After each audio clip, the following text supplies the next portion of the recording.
Hello everyone, my name is Bethany Hanks and I would like to thank you today for letting me present at the YMCA.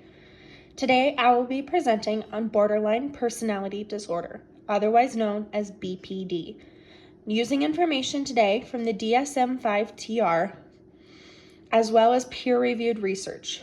My goal is to give you a clear understanding of how BPD presents, how race and gender influence diagnosis, and what the requirement for diagnosis is, and what current research says is the most effective treatment. I will also review one case example, highlight key findings from recent studies, and leave you with answers to common questions. Let's begin with an overview of the disorder. Borderline personality disorder is defined by the DSM-5-TR as a pervasive pattern of instability and interpersonal relationships, self-image, and affect along with marked impulsivity.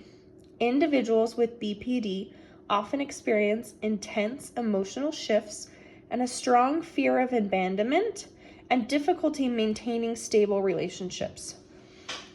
According to research, these rapid changes in emotional and identity can make everyday life feel unpredictable and overwhelming.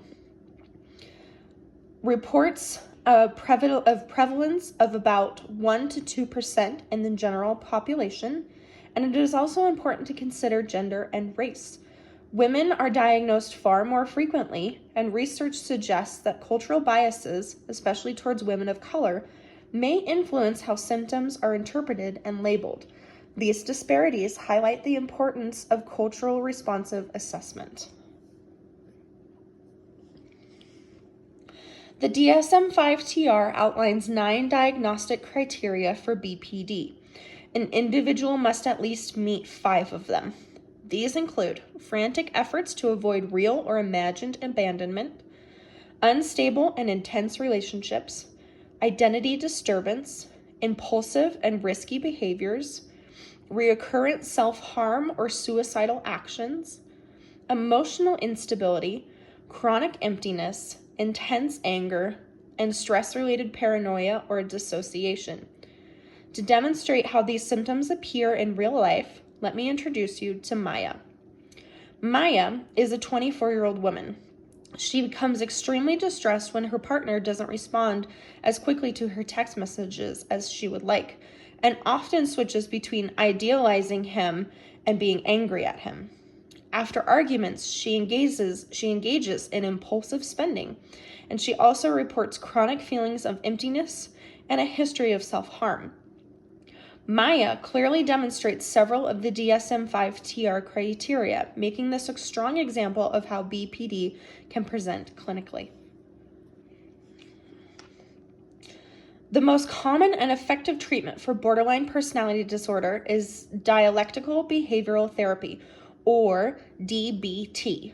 DBT was originally developed for people experiencing chronic emotional dysregulation and self-harm, both of which are common in BPD. According to research, DBT emphasizes 4 main skill areas: mindfulness, emotional regulation, distress tolerance, and interpersonal effectiveness. These skills help clients manage intense emotions, reducing impulsive behaviors, and a negative relationship more effectively. DBT as a leading evidence-based treatment, particularly reducing suicidal behavior and hospitalization. Overall, DBT is highly structured, collaborative, and skill-focused, making it a strong fit for individuals struggling with instability and emotional intensity. Research strongly supports the effectiveness of DBT for treating borderline personality disorder. In a review that was done in 2023, it was found that DBT significantly reduces suicidal behaviors, self-harm, and emotional instability while improving overall functioning. In addition to DBT, new research is exploring how ongoing assessment tools can enhance treatment. A 2022 study by Odette and colleagues examines the use of Borderline Personality Disorder Severity Index as feedback during treatment.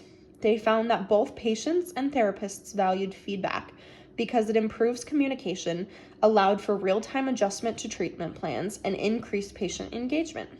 Together, these findings show that DBT remains the gold standard, while assessment-based feedback can make therapy even more effective.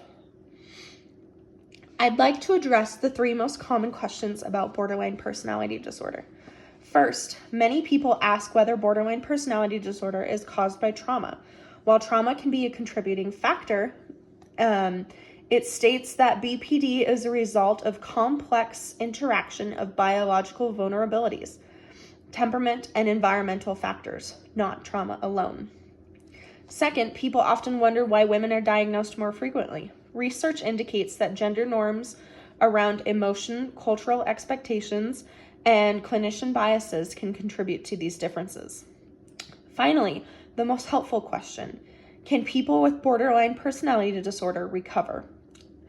Many individuals experience substantial improvements with consistent treatments, and some achieve full remission of symptoms.